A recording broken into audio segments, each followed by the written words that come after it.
My roommate was a sweet person on the outside, but she turned out to be a heartless flirt.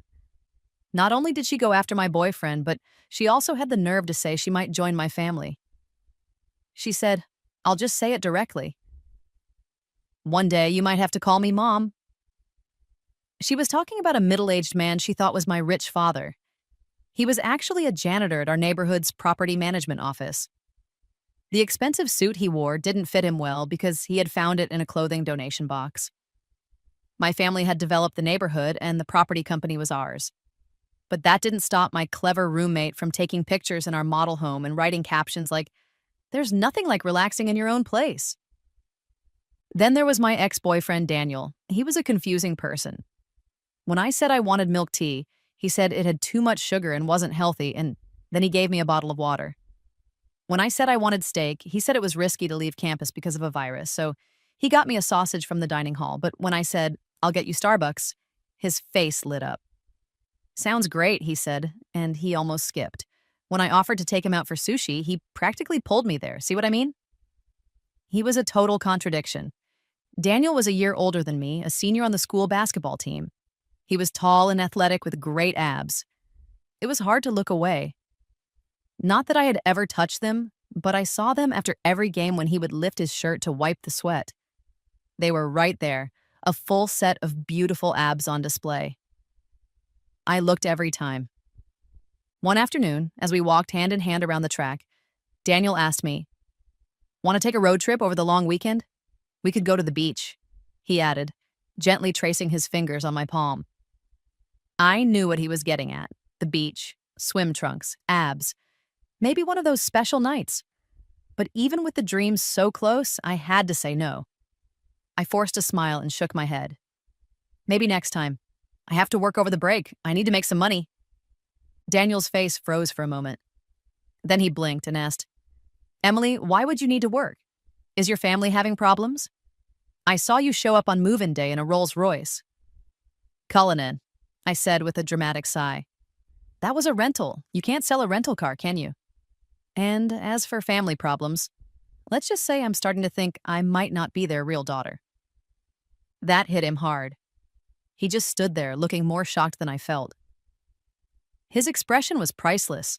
I was, of course, exaggerating for effect. I was about to tug on his sleeve and complain about how my father and brother had left me broke when Daniel suddenly pulled his hand away. He had snapped out of it. His expression changed and his tone was rushed. "Emily, we can talk about this later, okay? I just remembered I have basketball practice. I have to go." And with that, he took off without looking back. I stood there in disbelief. That man changed his expression faster than an actor on a stage. I thought back to the day he told me he liked me. He said he loved my heroic charm. Back then, I thought he meant the way I stood tall and proud during military training.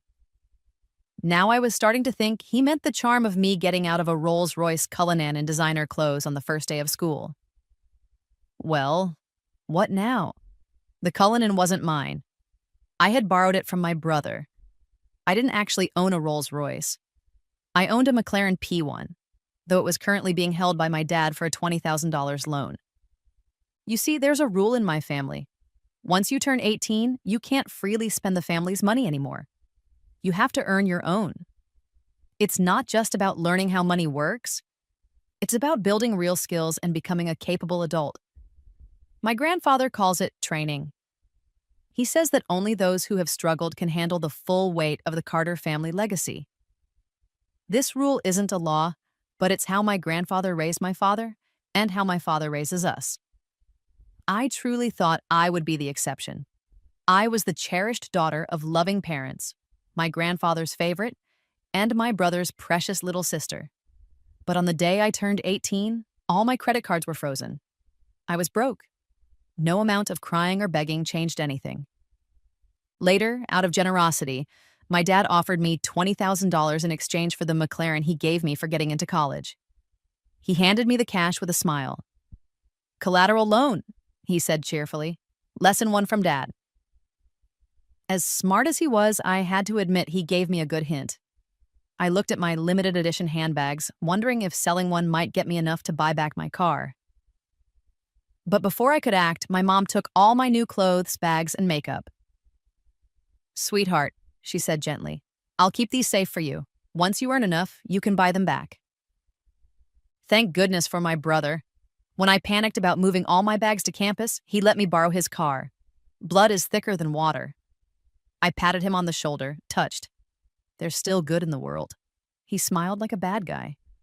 No paperwork, lowest rental price, special family discount. I looked at him shocked. How could I forget he owns a luxury car rental company? Dog, I muttered under my breath. So generous of you. So that's how I ended up where I am now, working hard to get my car and bags back. I followed my father's plan, learning how to handle reports during the week and helping at different Carter family businesses on the weekends. My dad wasn't completely heartless. Over the long weekend, he put me to work as a front desk clerk at one of our hotels.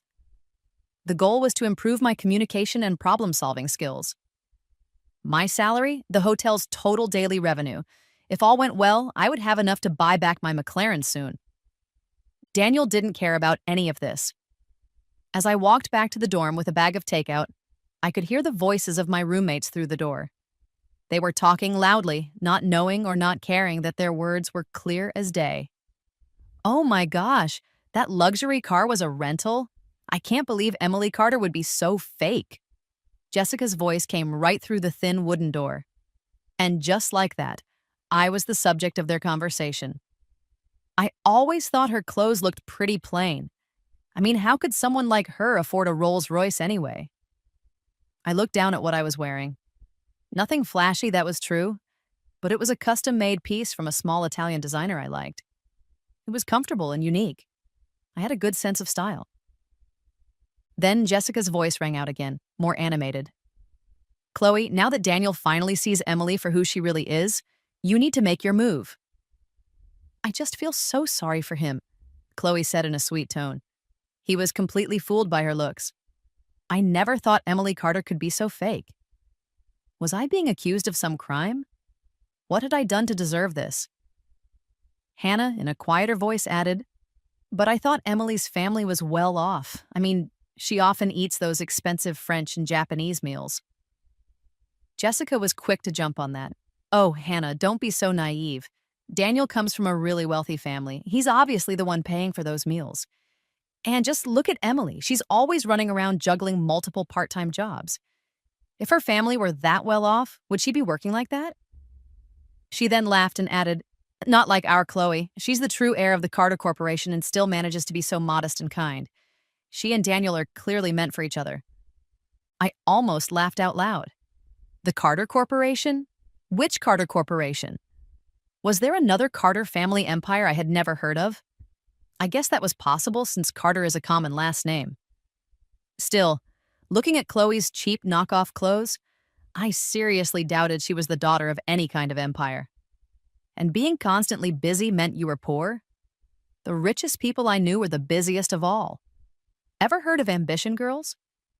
As for Daniel being a wealthy heir, what was the basis? Because he buys bottled water? Because he eats sausages from convenience stores? Because of that Ferrari he always talks about but never drives? Or maybe it was the Adidas jacket and Nike sneakers, please.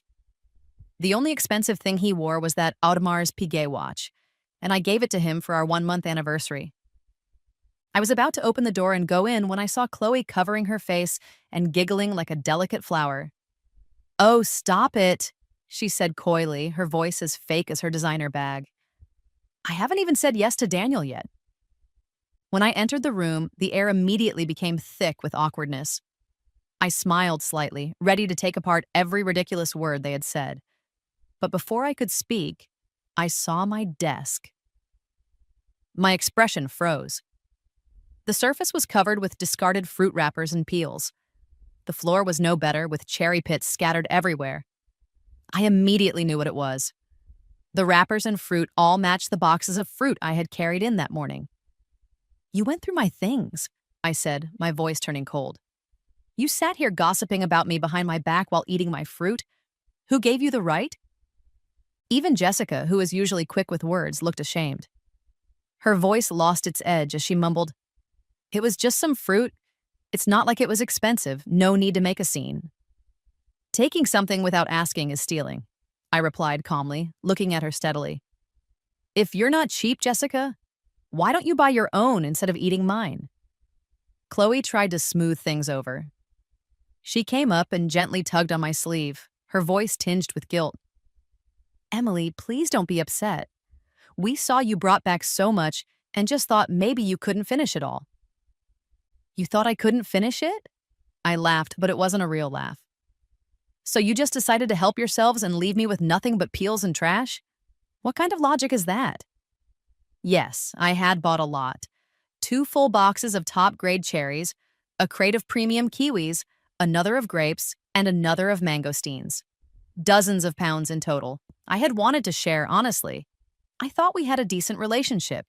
But I never expected every single fruit to be gone, eaten without a single word of thanks or a moment of hesitation. All that was left were the scraps they had left behind. I couldn't believe it. How could 3 people finish all that fruit in just a few hours?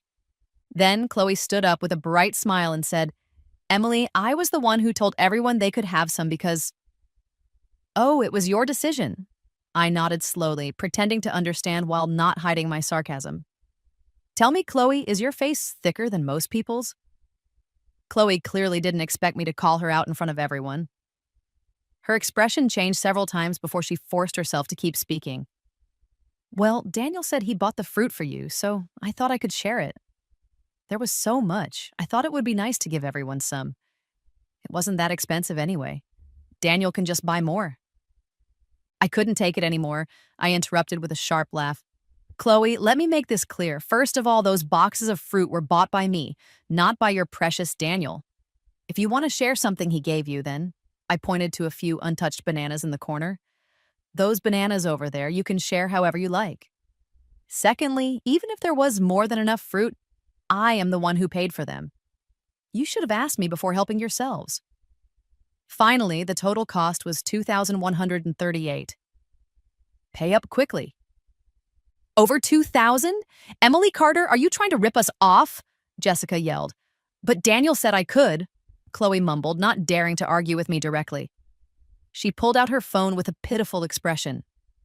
I'm going to call Daniel right now. She even turned on the speaker, hoping I would hear him confirm her story. The call connected quickly. Daniel's voice came through, low and clear. Hey, Chloe, what's going on? Daniel, Chloe said in a whimper, sniffing for extra effect. Emily's upset because I ate the fruit you bought. Could you please tell her that you gave me permission? You said it was okay, didn't you? She still seemed convinced that Daniel had paid for everything. Don't cry, Chloe, Daniel replied gently. Yes, I told you it was fine. You can eat whatever you want. Don't be sad. All right, I knew you were the best, Chloe beamed, giving me a smug look. I frowned, disgusted by their lack of shame. I was about to speak when Daniel, maybe forgetting he was still on speaker, blurted something out. His voice was clear enough for everyone in the room to hear. Oh, come on, it was just some bananas. Who knew Emily Carter could be so cheap? Chloe, next time you want anything, just let me know and I'll buy it for you. And the call ended. Chloe's face turned a deep red as she hung up in silence. I must have misunderstood. Sorry, Emily. She mumbled without sincerity. Her tone said one thing, but her raised chin and defiant eyes said another. Save it. Just pay up. $2,138. It was only a few boxes of fruit. There's no way it cost that much, Chloe muttered, still refusing to pay. Oh, really? I batted my eyelashes at her with fake innocence. But you, of all people, should recognize premium fruit, right? A rich heir like you must know the market price for 4 J-grade cherries, surely? Of course I do. I'm not ignorant, Chloe stammered. I rolled my eyes, tired of the back and forth. I pulled out my phone and opened my purchase records, ready to show her the receipt.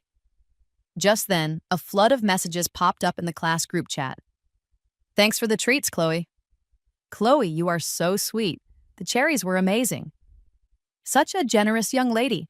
Only a real heir would buy fruit this expensive. Well, that explained it. No wonder the fruit disappeared so quickly. Chloe had taken what I bought and used it to seem like a generous, glamorous socialite, using my money to make herself look good. How clever. I didn't hold back. I took a screenshot of the receipt and posted it in the group chat. Wow, Chloe, how generous. Now pay me back. Silence. I followed up with screenshots of our conversations. Chloe, did you transfer the money yet? I haven't seen it come through. You're not planning to pretend this never happened, are you? After a long pause, Chloe finally posted a screenshot of our chat on an online shopping platform. Paid, she wrote, even though she only paid after being publicly embarrassed. The way she gritted her teeth while doing it made the whole thing satisfying. I casually pushed some trash off my desk and swept it toward her side, then leaned back with a smile and started happily eating from my favorite takeout place. Jessica, clearly annoyed, said, "What are you so proud of?" Chloe, don't be upset. She's just petty. You, as the heir of Carter Enterprises, shouldn't lower yourself to her level. Let her have her small victories. Of course, Jessica, being as clueless as ever, didn't notice Chloe's face turn dark the moment she said Carter Enterprises. Now that she mentioned the Carter name, I felt a spark of curiosity. Which Carter Enterprises is Chloe from? I asked innocently. That's funny because my family founded a company called Carter Enterprises too. I was just genuinely curious which major company would dress their so-called heir in cheap knockoffs. Jessica scoffed, enjoying herself. Emily Carter, don't flatter yourself just because you have the same last name. Chloe's family owns the top company in this city. Real estate, retail chains, you name it. Your family is probably running a small shop somewhere. What? I was shocked. If I remembered correctly, this Carter group Jessica was talking about was my family's company. I turned to her sharply.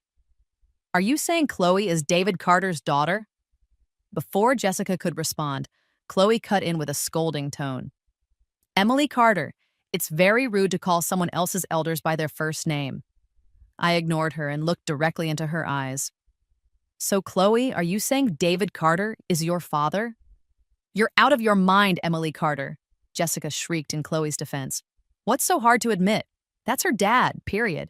Maybe you should be less paranoid. Please. That man is my father, I said. Even if he once traded my car for a small $20,000, he is still my biological father. Chloe saw the anger in my eyes but stayed calm. She even smiled as she spoke. Why are you so worked up, Emily? Are you jealous? Look, no one chooses where they come from. If you work hard, you can still get to the top. She tucked a strand of hair behind her ear, glanced at me with fake pity, and added, I know you're upset because of Daniel, but I didn't get with him for your sake. You really shouldn't see me as a threat. What nonsense! My temper flared up. Daniel, to me, he's just a pretty face with abs. Honestly, I already regretted dating him. You better take responsibility for what you say, Chloe, I snapped. Do you have a family photo, an ID, a birth certificate? Care to show your household registration? My registration is back in my hometown, Chloe muttered, caught off guard. She turned her head away. Why do you care anyway? I scoffed. You might be able to fool idiots, but not me. The air grew thick with tension. Then Hannah, trying to ease the awkwardness, said gently, Emily, don't be like that. Chloe has no reason to lie. You can check her social media. She lives in Emerald Court. Her house is huge. Emerald Court? I froze for a moment. That was a luxury complex my family had developed years ago. It had everything, condos, townhouses, and even villas. We lived there too. I quickly pulled out my phone and opened Chloe's social feed. She didn't post often, but in the few posts from the past month, every single one showed off wealth. The latest one was tagged at Emerald Court. In the photo, she posed next to a grand garden, a luxurious home, and some nice interiors. Sure enough, it was Emerald Court. But when I looked closer, I realized something. The location wasn't a private home. It was the sales office and staff dormitories, which had been renovated from model homes as part of the property's marketing. Chloe had taken pictures inside the Carter Group's model suite and captioned it, "Nothing feels better than being at home." Interesting. I turned to Chloe and stared silently. A memory hit me. At the start of the semester, I had taken one of my mom's rare luxury lipsticks. When Chloe saw it, she gasped. Oh my gosh, Emily, how can you wear off-brand lipsticks? She had pulled out her YSL and lectured me. You have to use a real brand. YSL is great. The truth is, Rodin is not off-brand. It's expensive and well-known in luxury circles. The fact that Chloe called it off-brand told me she had never even been around this kind of makeup. Back then, I had ignored it to save her some embarrassment. Now, it all made sense. Chloe must have felt me staring and snapped. What are you looking at? I crossed my arms and smiled. Just wondering if your shallow knowledge and limited brain power are enough to keep up with the lies you've been telling. That little exchange ended our conversation on a bad note, but I had made up my mind. I was going to find out exactly where Chloe came from. As for Daniel and me, we just stopped speaking. No drama, no explanation, just silence. Naturally, I was single again. Time passed quickly, and the day before a short holiday arrived. Everyone behaved, and there was peace for once. I thought the next time Daniel reached out, it would be to defend Chloe or to get closure. I never expected what actually happened. Emily, has the lease on that Cullinan expired? If not, let me borrow it for a few days. That message popped up just as I had arranged for my brother to deliver the car to me. I was heading out to work at a resort over the break. I stared at my phone, completely confused. The nerve. Where is your Ferrari? I texted back. Everyone at school knew Daniel owned a flashy sports car, but no one had ever seen him drive it. He replied instantly. It went in for maintenance last week, still not ready. Which dealership takes a full week to service a car? I asked. He quickly followed up. No, I mean the trunk is too small for a road trip. I want to take my mom on a little getaway. An SUV would be better. I had no interest in his excuse. I simply sent him my brother's luxury car rental club contact. Go rent one yourself. Mention my name and you might get a discount. Honestly, I wasn't sure there was any discount, but I did get a commission. Yes, I was working part-time at my brother's club too. Making money made me happy. You can lend it to me for just 2 days, Daniel said without shame. It's not like you need the car. You're busy working part-time anyway. Why should I? I shot back. What are you planning? To make a copy of my car key? The nerve of this man was truly beyond anything I had imagined. Emily, he whined, stop going off topic. Just bring me the car already. I'm waiting for you near Building 11. Why are you even asking about keys? Of course I won't make a copy. It's good you know your place, I replied coolly, then immediately blocked his number. But fate has a sense of humor. At my family's resort hotel, I ran straight into Daniel and Chloe. The two of them were together, whispering sweet nothings with a closeness that made me sick. If not for my professional training, I would have spit on the floor. The funny thing is, I remember Daniel saying he was going on a trip with his mother. So Chloe is his mother? The shock almost made me laugh. They were just as surprised to see me behind the front desk, but that surprise quickly turned into a smug feeling as they saw the hotel staff and guest dynamic. Their sense of pride swelled. What a coincidence, Emily, Daniel said, dressed up and full of arrogance. It is indeed, I replied. Then I looked at Chloe, whose face was thick with makeup. This must be your mother. She looks so young. Chloe blinked, caught off guard, then quickly pouted and clung to Daniel. What is she saying, Daniel? She's being mean. Chloe might not have understood my words, but Daniel did. He couldn't pretend to be dumb. His face stiffened with embarrassment, and he quickly tried to change the subject. Emily, we had a peaceful breakup, didn't we? I didn't even hold you accountable for pretending to be rich and playing with my feelings. I think I've already been more than kind. Don't make a scene. Then he turned dramatically to Chloe, looking like he was in a poorly written soap opera. It was because I fell in love with Chloe. I couldn't help myself. It wasn't her fault. Don't take it out on her. By now, the hotel lobby was filling up. Staff and guests were nearby, pretending to mind their own business while clearly listening in. Whispers and side glances passed between them. Right there in the spotlight, Chloe leaned her head gently on Daniel's chest and added with a soft, winning smile, That's right, Emily, don't misunderstand. Everyone says you're too poor and not good enough for Daniel. They think I'm a better match for him. But I only agreed to be with him after you two broke up. Yes, Daniel added, puffing up with pride. We've only been together a few days. Emily, I know you have always been poor and narrow-minded. You've only ever done small jobs and earned pocket change. Your future probably isn't very promising. But as a fellow student, I want to encourage you. Don't give up on yourself. If you work hard, you can still make something of your life. Actors, both of them. I had no words. They were lost in some fantasy role play where they were the noble lovers and I was the bitter, jealous ex. Honestly, I couldn't even bring myself to care. The drama of a fake rich kid and a fake heir wasn't worth my energy. At that moment, the lobby manager leaned in close and whispered in my ear, Miss, should we call security and have them escorted out? Honestly, they both seem mentally unstable. Well, he wasn't wrong.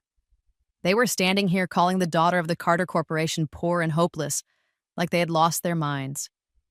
I furrowed my brows and replied under my breath, Mental instability isn't a crime. We shouldn't discriminate. And besides, since when do we kick out customers who have money? Speaking of money, I immediately returned to my professional smile.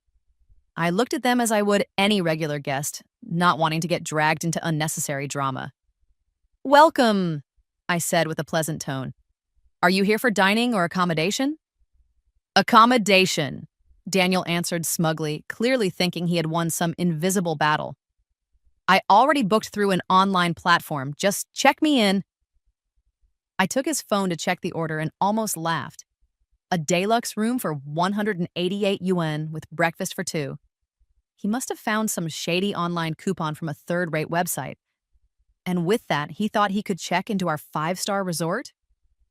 For context, our buffet breakfast alone costs more than 188. Mr. Daniel, I think there has been a misunderstanding, I said as I handed back his phone. This is the Orange Bay International Resort. Our most basic standard room starts at 1,888. The 188 voucher you purchased is not valid here. You might want to confirm its origin. Our resort, located between mountains and sea, includes natural hot springs, a private beach, and top-tier entertainment facilities. A true 5-star experience. How could anyone think they could pay 188 yuan for all of that, even during the off-season? I continued with a pleasant smile but a firm voice.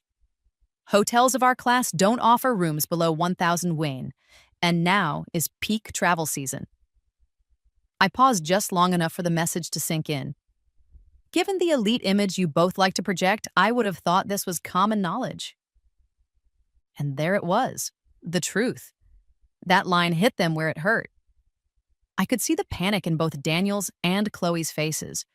Their expressions changed like a flashing billboard, twisting through shock, disbelief, and forced composure. Chloe was the first to react. Her smile froze, and she stiffly stepped out of Daniel's embrace. Though she tried her best to keep her voice calm, it still came out much sharper than before as she snapped, Daniel, what is going on? Didn't you say you already booked a room here? How could a room that cost only 188 cover a 5-star hotel stay? Daniel tried to stay calm, but his face had turned red. He was nervous. He fiddled with his phone, swiping the screen a few times before locking it again. No, Chloe, let me explain, he stammered. I misread the reservation. I must have booked the wrong place by accident. But, Chloe, since I already paid for something, maybe we could just stay at the other hotel? It might not be 5 stars, but... What? Chloe's eyes widened in disbelief. Daniel, didn't you promise to take me to the Orange Bay International Hotel for a luxurious vacation? I knew it. You never really cared about me. You were lying this whole time. With that, she grabbed her bag, turned on her heel, and marched toward the exit in high heels that clacked dramatically across the floor. I don't want to see you again. I can't believe you would do this to me. But before she could make it to the door, Daniel rushed after her and grabbed her arm. Chloe, wait! Don't be upset! And so began a whirlwind of drama. Just like the over-the-top romance scenes in old soap operas. After a few tugs and whispers, they made up like nothing had happened. I could hear Daniel whispering with a sheepish smile. How could I be cheap when it comes to you? I'm not short on money, I swear. I just thought it would be a shame to let a group deal go to waste if it expired. What a ridiculous excuse. So, naturally, I stepped in to offer a little helpful suggestion. You can easily request a refund through the booking platform, you know. Daniel turned to glare at me like he wanted to burn holes through my face. No one asked you. Well, that got serious quickly. How touchy. I shrugged and leaned back, ready to enjoy the show. Forget the other hotel, Daniel, Chloe said sweetly. Let's just check in here. People like us with status and class can't afford to be embarrassed in public. As she spoke, she gave a pointed look in my direction. Otherwise, some people might think we're no different than those who can't afford to stay in a place like this. Affordability is not the problem, I said. I'm just worried they might end up skipping out on the bill. After all, every cent they spend today will be credited directly to my account as part of my bonus. I smiled at Chloe and said with genuine warmth, Believe me, I want you to stay here more than anyone. The more luxurious your room, the more money I get. Oh, really? Chloe laughed, covering her mouth. What, does the front desk earn commission now? Absolutely, 100% commission, in fact. In the end, Daniel gave in. He dragged his ID over to my colleague at the counter, his steps reluctant, his face pale with regret. When he heard the front desk staff say, I'm sorry, the Mountain View room at 1,888 is fully booked. We still have the Sea View room at 2,688 available. His expression darkened further, but Chloe seemed to not notice. Her attention was focused on mocking me. Leaning close, she whispered just loud enough for me to hear, Jealous, Emily? Too bad this amazing man is mine now. I did my best to keep my face neutral, but it was hard not to laugh. Oh, I am terribly envious, I said with an exaggerated sigh. But honestly, 2,688 seems beneath you both. Have you considered the 18,888 beachfront villa? It comes with a private hot spring. Just imagine sipping tea in the water, looking out at the ocean. Pure heaven. Of course, if you're on a tight budget, feel free to forget I mentioned it. Some people just can't resist a challenge, especially those who care about appearances. Chloe was one of them, and so was Daniel. The only problem was Daniel didn't have that kind of money. He had already spent a lot renting a car for thousands a day. Booking a regular room here was already a show of bravery that probably maxed out his limits. Even if he peeled off a layer of skin, there wouldn't be enough cash underneath. Still, he was clever, always quick to find a way out. He leaned in and whispered to Chloe. Chloe, most of my funds are tied up in investments right now. It's hard to get all the money so quickly. Maybe you could cover part of it this time. That excuse, I had heard it before, back when we were dating. When we hit our 1-month anniversary, I had even stolen one of my brother's Audemars Piguet watches to give him. It was worth a lot of money. Obviously, he had happily accepted it, but never said a word about getting me anything in return. He just smiled and said, Emily, once I free up my investment money, I'll take you out for a fantastic dinner. What did I end up getting? A sausage, $2 each. The memory hit me all over again as I glanced down at his wrist. Sure enough, he was still wearing the watch I gave him. The nerve. On vacation with his new girlfriend and wearing his ex-girlfriend's gift. And the worst part, he was actually willing to spend money on her. The more I thought about it, the angrier I got. So I decided to add a little fuel to the fire. Mr. Daniel, no need to worry, I said cheerfully, raising the credit card machine. We accept bank cards, credit cards, and digital wallets like Klarna or Afterpay. Whichever works best for you. Daniel clenched his jaw. Can you just shut up? Of course, I replied with a pleasant smile. In the end, it was Chloe who gave in. Forget it, Daniel. Don't get worked up over her, she said gently. The regular Sea View room is fine. She always pretended to be understanding and kind, but I had every reason to believe she was just trying to avoid spending her own money. Daniel was ambitious, the kind of man who dreamed of marrying into wealth and getting to the top quickly. Chloe, on the other hand, was vain, constantly using my name to create the life she thought she deserved. They were both hiding their true intentions, but between the two, the fake heir was clearly a step ahead. It seemed Daniel's little plan was going to cost him a lot. There he stood, holding his wallet as if it were his last hope, looking pathetic and defeated. Chloe, in contrast, still carried herself with a sense of winning, her chin high and pride even higher. I decided it was time to add a little more fuel to the fire. "Oh, right, Chloe," I said sweetly. "Aren't you the heir of the Carter Corporation? You mean to say you actually have to pay to stay at your family's own hotel? I always thought you could just sign the bill. Surely it's not Daniel who has to cover the cost, right?" Clearly not ready for this question, Chloe froze for a second before quickly getting her composure back and responding with forced confidence. "What nonsense! This place does not belong to my family at all. Emily, stop trying to cause trouble between me and Daniel." She turned to Daniel and clung to his arm, her voice sweet. "Daniel, you believe me, don't you? If this hotel were really part of our investments, of course I would know. Emily is just trying to drive a wedge between us." "I believe you. I believe you," Daniel muttered, going back to his familiar act of loving affection. But after his earlier financial embarrassment, the performance felt fake. They were still clinging to their fantasy romance while I was just planting a little time bomb beneath it. After handing off my duties at the front desk to a colleague, I headed toward the buffet restaurant to get some dinner. But before I even reached the exit of the lobby, I ran into a cheerful sight.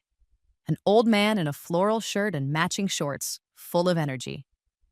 "Emily," he called out. "Grandpa," I beamed and hurried over to link my arm through his. "What brings you here?" I asked warmly. He laughed loudly. "Went fishing with some old friends and thought I'd drop by. After all, my precious granddaughter has been so busy making money lately she hardly comes home anymore." "Whose fault is that?" I teased, giggling. "You're the one who made the rule. If you would let me stay home and relax, I wouldn't be working at every business under the sun." He laughed even louder. Sharp-tongued as always. All right. I can't win with you, so I had no choice but to drag my old bones here just to see you." Still chatting and laughing, we walked into the buffet, and who should be there again but Daniel and Chloe. It seemed fate had a cruel sense of humor. Chloe saw my grandfather and immediately jumped to the worst possible conclusion. "No way, Emily," she said with a smirk, her voice full of mockery. "So this is why you came to work here? Latching on to a sugar daddy? Couldn't find someone younger?" I stared at her, shocked by the rudeness of her words. She was a university student, but she spoke with the vulgarity of someone who had long since lost her shame. Maybe when someone is full of filth inside, they see nothing but filth in the world around them. But the worst part was that she brought her disgusting assumptions into my family. Just as I opened my mouth to shut her down, my grandfather spoke first. "Young lady," he said in a deep, calm voice, "you may say what you want about your food, but watch your words." He wasn't angry, but the authority in his voice filled the space with quiet intensity.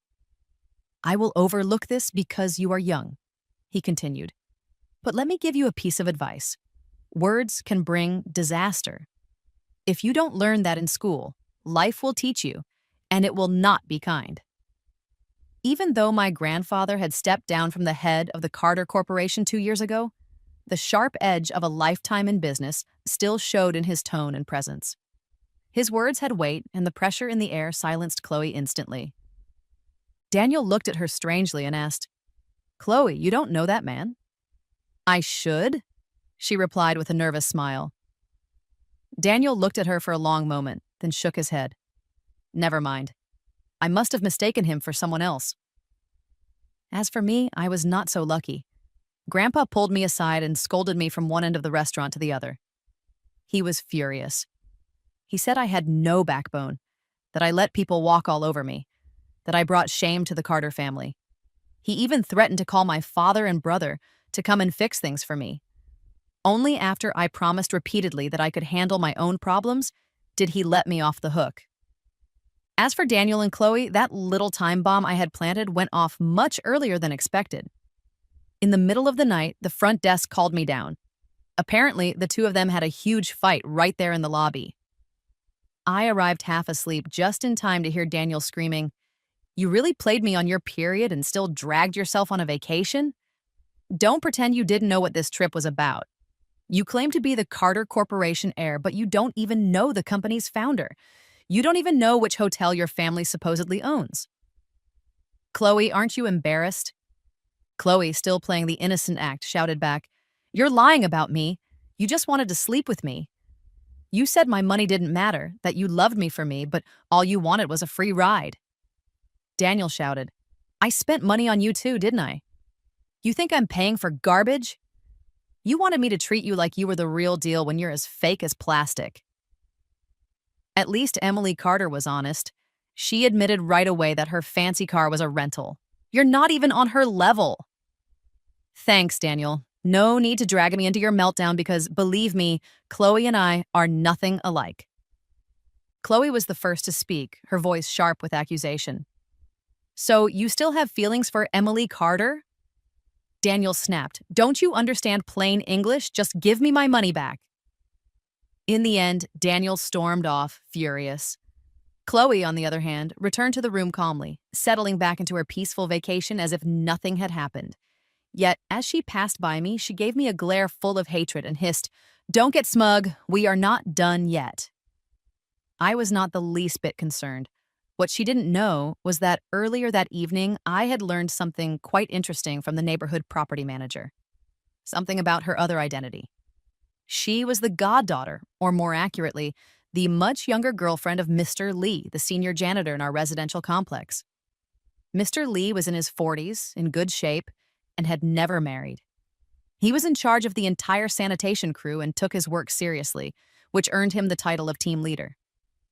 He admitted to me directly, yeah, I met her on a dating app. She said she was a college student and didn't want a serious relationship, so I figured maybe I'd treat her like a daughter. But the girl kept trying to get into my bed. What could I do? Mr. Lee tried to make himself seem innocent, but the truth only the two of them really knew. Meanwhile, back at the hotel, the drama was still happening, and on social media, Chloe was posting pictures of peace and luxury. That morning, she posted her location with a string of carefully selected photos. Mountain views, ocean views, the pool, the gym, the private theater, hot springs, sauna, and buffet spreads. The caption read, Sometimes you just have to escape the noise of the city and breathe in some fresh air during the holidays. Her followers filled the comments with admiration. Living the rich girl dream, Chloe. Take more pretty pictures. Orange Bay Resort. I have always wanted to go. Soon enough, someone reposted her story in the class group chat. I'm so jealous of Chloe. She is living the life. Chloe, want to adopt me? I don't eat much. Rich lady, look at me. I would go crazy for you, run into walls for you. Everyone else is really on vacation, and I'm just clinging to my bed like it's my soulmate. I heard the buffet at Orange Bay is amazing. I want to try it so badly. Add me to the list. No foodie can resist that buffet. Too bad I can't afford it this month. Crying. My dream is to soak in a hot spring, eat snacks, and watch the sunset over the ocean. Chloe, never wanting to waste a good spotlight, replied sweetly, Hey, yes, Orange Bay is a little pricey, but it's totally worth it. You should all come visit if you get the chance. Well, with the mood already building, I thought I might as well join in. So, I uploaded over a dozen real photos of the resort and added a friendly message. Everyone is welcome to come on vacation here. Mention my name at check-in to get our special discount. It didn't take long for questions to start. Wait, Emily, what's your connection to Orange Bay? Can you really offer a discount? Chloe jumped in fast, trying to make me look bad. Emily works at the front desk. She can't offer real discounts. And Emily, come on. Taking commission from your classmates? Not cool. Besides, didn't you just get a long-term sugar daddy? Still worried about tips? Her words were vague, but enough to make people curious. Emily works the front desk there? What sugar daddy? What's going on? I need the full story in 2 minutes. Is there tea? Is it hot? Then Jessica joined in, clearly thrilled. Oh, I know. Chloe already told me. Here's the scoop. Emily Carter works at the front desk and seduced an old guy with gray hair. Looks like she's found her shortcut to the top. Ha ha. Chloe, remember what I told you? Loose lips sink ships. The group chat exploded. Shocking. A college student doing this? Shocking.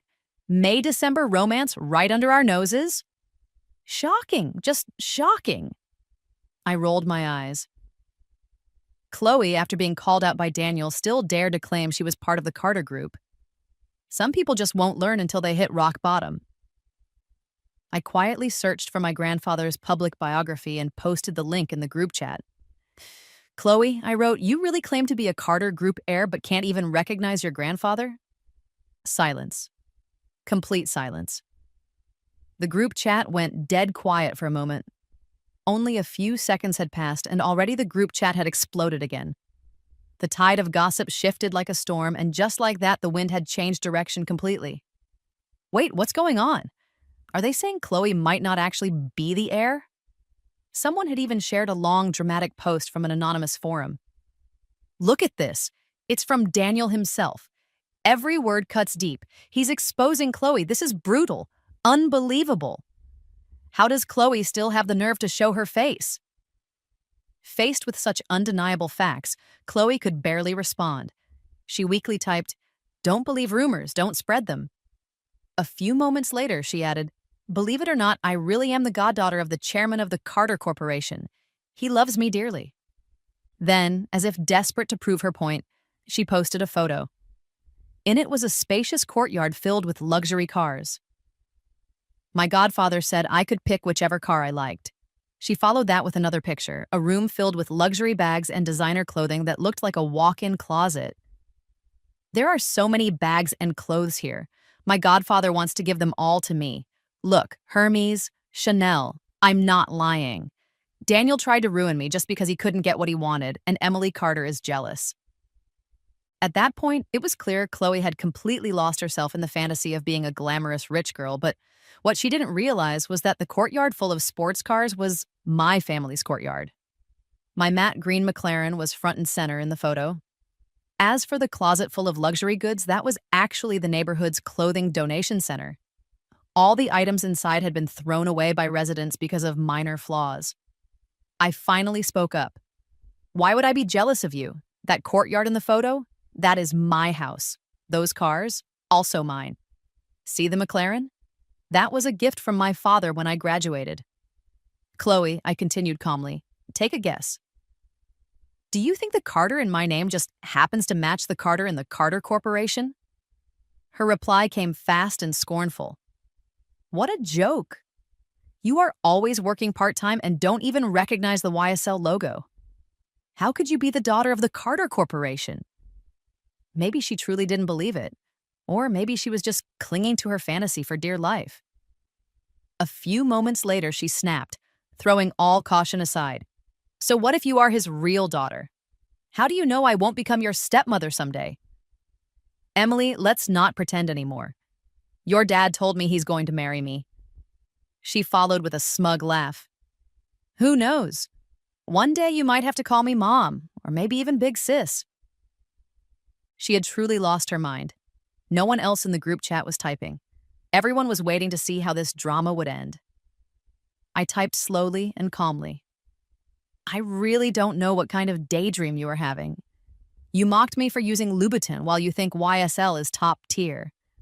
There's no point in arguing further. How about we settle this face-to-face at Jade Garden? Since the drama is ready, why not watch it today? I added. At 2 this afternoon, the Carter Corporation shuttle will pick everyone up at the school gate. Let us all go enjoy the show. And believe it or not, Chloe had actually gotten on our company's bus, completely unaware. Even more shocking, she still acted like she had the upper hand. Emily, she said with a grin, you might be wondering why I dared to come with you to Jade Garden. She laughed and lowered her voice like she was sharing some master plan. Now that you've exposed my relationship with your dad in front of everyone, the situation is too big for him to ignore. Maybe he will feel pressured into giving me a real identity. A delusion. A complete fantasy. She kept calling him my dad, but the truth was, my father didn't even know who she was. I silently hoped that when her dream shattered, she would have enough sense left not to cry in public. At my request, the property management team had set up a banquet hall. By the time we arrived, several buses had already dropped off over 100 people.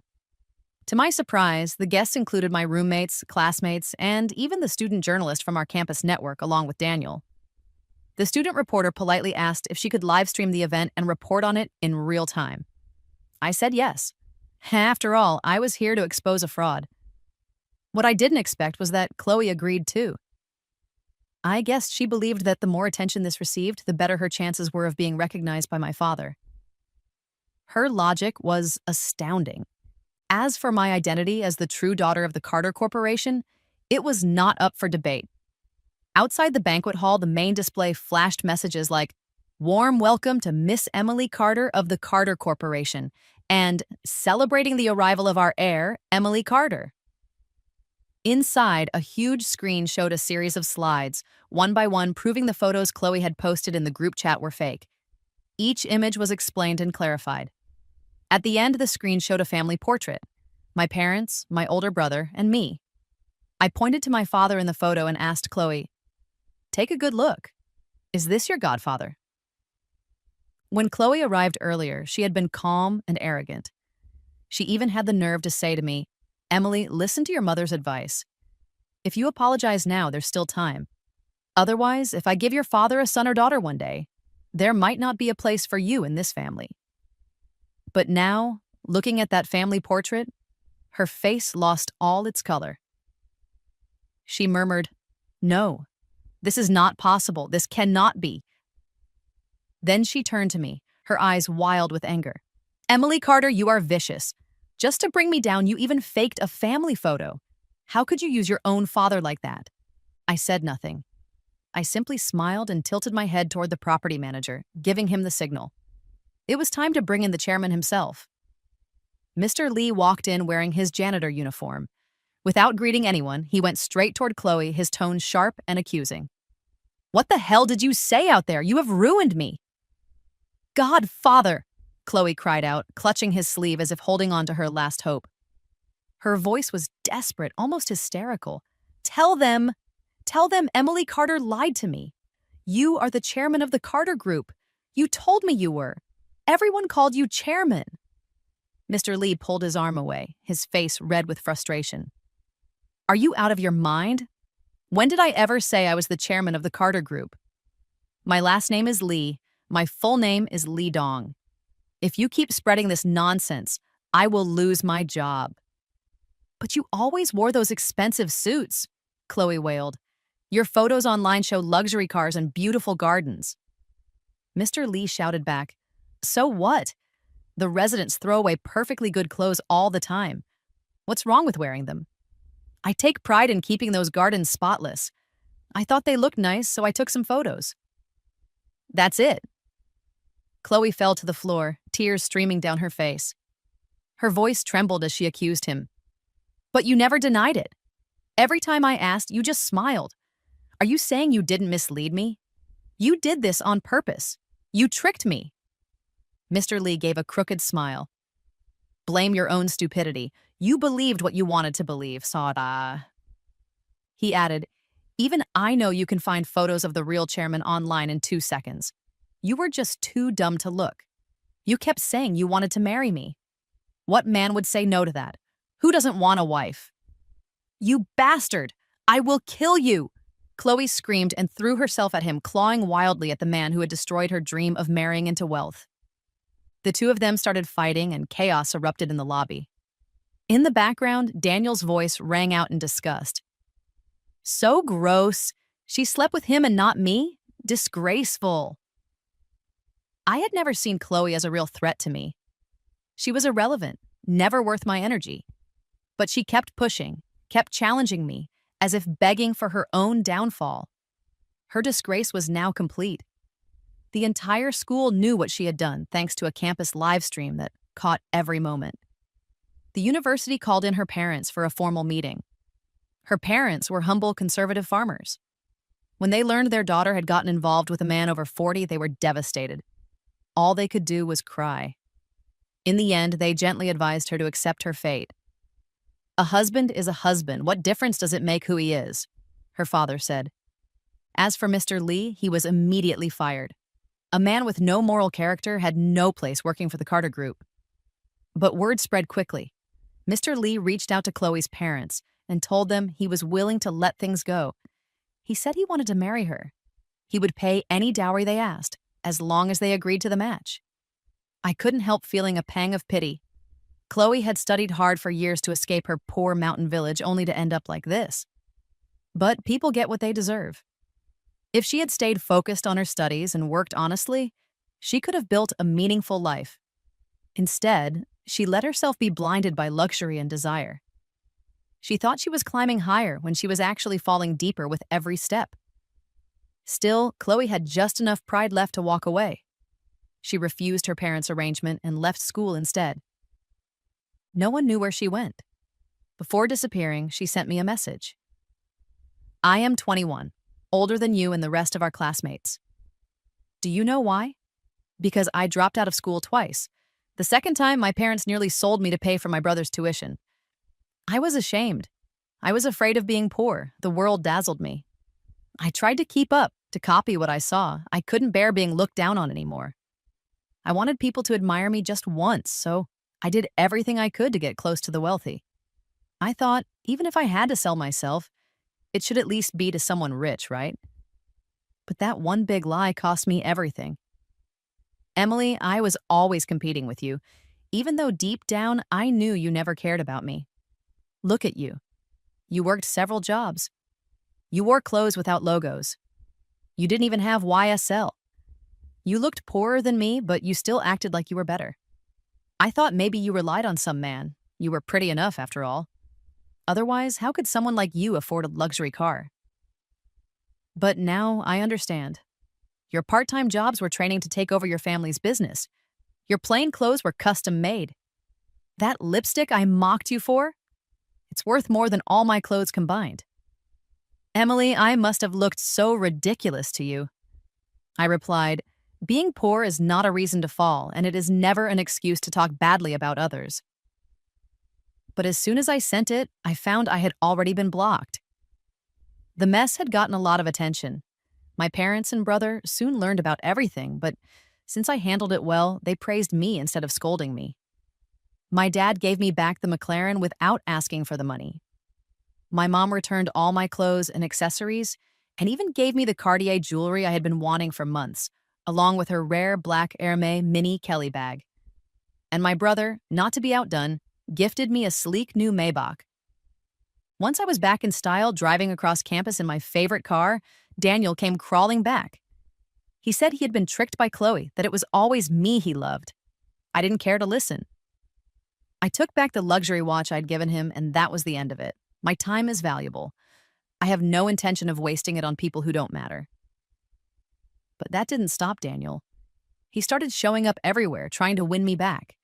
His favorite stunt was standing in the rain, shouting his love like a bad romance movie. One time, he caught a cold and had to go to the campus clinic. From there, he sent me a cheesy text from a new number. Guess what? I'm being infused with my love for you drip by drip. It was pathetic. Ever since his scandal with Chloe, he had become the campus joke. Wherever he went, people pointed and whispered, "That's the guy who lost to a janitor." He faded quickly. I stopped seeing him around. Last I heard, he had taken a leave from school to deal with some kind of psychological condition. As for Hannah, she always knew how to read the room. We kept our relationship friendly but distant. Jessica, on the other hand, tried several times to fix things between us, but the truth is, we were never close. We were just roommates, nothing more. She had never mattered to me, not as a threat, not as a friend. Once, trying to get on my good side, she whispered to me that Chloe had ended up working at a club, serving drinks to wealthy men. At one point, she even asked Jessica for money. Jessica refused and cursed her out. She seemed proud, as if standing up to Chloe made her my ally or somehow got revenge for both of us. But I said nothing. We were not the same. Not her and Chloe, not her and me. I still work several jobs, just like before, like a spinning top always in motion. But now, people no longer look down on me. They admire me. They say if Emily Carter, with all her money, still works this hard, what excuse do I have to be lazy?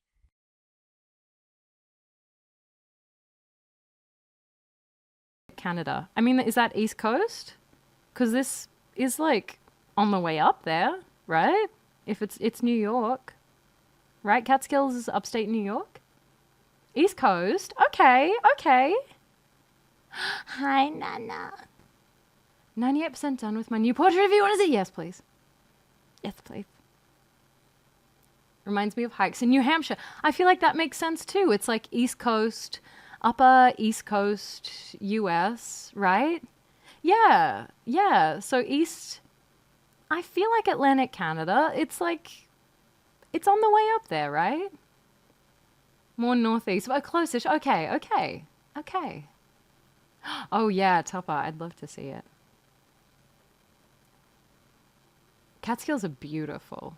I'm trying to think what time of year this was. I mean, it seems pretty lush. It was probably, it was probably a warmer month, I imagine. But yeah, I thought it was so funny, like looking at my last two posts.